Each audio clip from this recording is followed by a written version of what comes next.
கர்த்தர் நல்லவர். இன்றைய வேதவசனம் 1 தெசலோனிக்கேயர் 5ஆம் அதிகாரம் 18ஆம் வசனம். எல்லாவற்றிலேயும் ஸ்தோத்திரம் செய்யுங்கள், அப்படி செய்வதே கிறிஸ்து இயேசுவுக்குள் உங்களை குறித்து தேவனுடைய சித்தமாயிருக்கிறது. எல்லாவற்றிலேயும் ஸ்தோத்திரம் செலுத்துவது நாம் ஏசப்பா மேலே வச்சிருக்கிறக்கூடிய ஒரு அன்பின் வெளிப்பாடு, ஒரு நம்பிக்கையின் வெளிப்பாடு.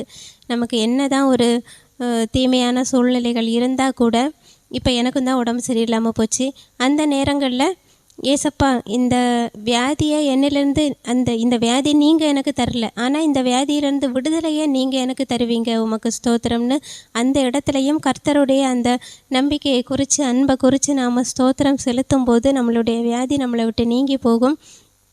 இதுதான் எல்லாவற்றிலையும் ஸ்தோத்திரம் செலுத்துது. தீமையான சூழ்நிலையை பார்த்த உடனே ஏதோ பயந்து கர்த்தர் தான் நமக்கு தீமையை கொடுத்துட்டாரோ, நம்மளுடைய இந்த சூழ்நிலை மாதிரியே போகாதோ அப்படிங்கிற ஒரு விரக்திக்குள்ளே உட்படுத்தாமல், அந்த விரக்தியிலேருந்து நம்ம வெளியே வந்து கர்த்தருக்கு ஸ்தோத்திரம் செலுத்தும் போது, ஏன்னா இந்த பிரச்சனையிலேருந்து நீங்கள் எனக்கு விடுதலையை கொடுப்பீங்கப்பான்னு அவரை முழுமையாக சாரும்போது, அவரை முழுமையாக நம்பும்போது கண்டிப்பாக அந்த விஷயத்தில் நாம் முழுமையான வெற்றியை பார்ப்போம்.